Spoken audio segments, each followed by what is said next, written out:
izina ry'Imana Data na Mwana na Roho Mutagatifu. Amasomo n'inyigisho byo ku munsi mukuru w'ikuzwa ry'umusaraba mutagatifu. Isomo rya mbere turayisanga mu gitabo cyo mu ibaruwa Pawulo Mutagatifu yandikiye Abanyafilipi, umutwe wa 2 kuva ku murongo wa 6 kugeza ku wa 11. Ivanjiri yanditswe na Yohani, umutwe wa 3 kuva ku murongo wa 13 kugeza ku wa 17.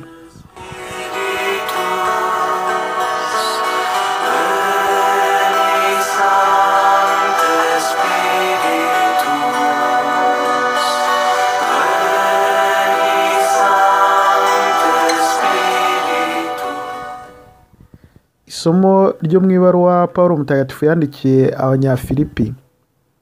Bavandimwe, Kristo Yezu nubwo we yari afite imimerere imwe n'iy'Imana, ntiyagundiriye kureshya nayo, ahubwo yihinduye ubusabusa, yigira nk'umugaragu, maze mu migirire ye agaragaza ko ari umuntu. Nuko aho amariye kwishushanya n'abantu, yicisha bugufi kurushaho, yemera kumvira ageza aho gupfa, apfiriye ndetse ku musaraba. Nicyo cyatumye Imana imukuza, imuha izina risumbye ayandi yose, kugira ngo nibamara kumva izina rya Yezu, bose bamupfukamire mu ijuru, ku isi n'ikuzimu, kandi indimi zose zamamaze ko Yezu Kristu ari we Nyagasani, biheshe Imana se ikuzo. Ijambo ry'Imana.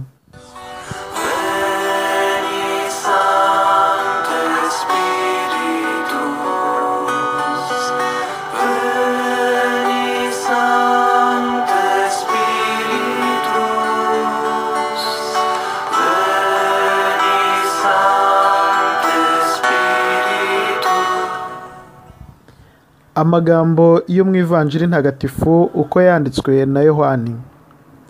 Muri icyo gihe Yezu abwira Nikodemu ati, nta wigeze azamuka ajya mu ijuru uretse Umwana w'umuntu wamanutse aturutse mu ijuru. Mbese nk'uko Musa yamanitse inzoka mu butayu, niko n'Umwana w'umuntu azagomba kumanikwa, kugira ngo umwemera wese agire ubugingo bw'iteka. Kuko Imana yakunze isi cyane, bigeze yitanga Umwana wayo w'ikinege, igira ngo umwemera wese atazacibwa, ahubwo agire ubugingo bw'iteka. Icyakora Imana ntiyohereje Umwana wayo ku isi ngo ayicire urubanza, ahubwo yagira ngo akize isi. Iyo ni Ivanjiri ntagatifu.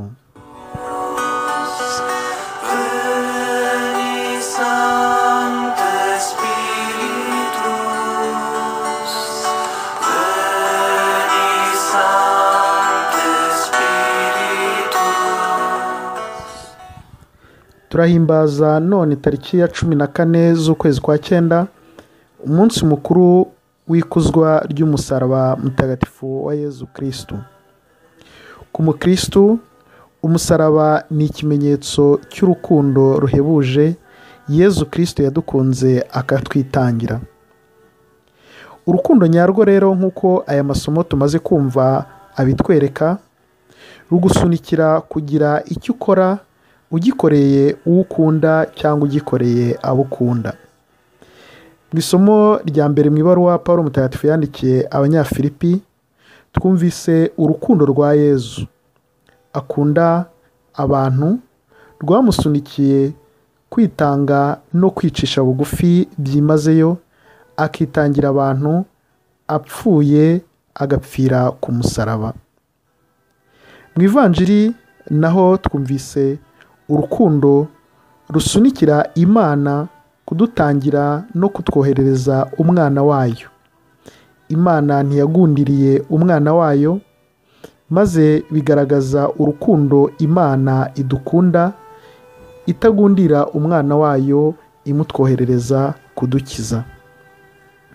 Aya masomo rero aragaragaza urukundo Imana idusaba natwe gukunda, ko ari urukundo rutagundira. Imana ntiyagundiriye Umwana wayo, Yezu Kristu nawe ntiyagundiriye icyubahiro yari afite cy'Umwana w'Imana, ahubwo rwabaye urukundo rutagundira, urukundo rutireba, urukundo rudakurura rwishyira, ahubwo urukundo rutanga.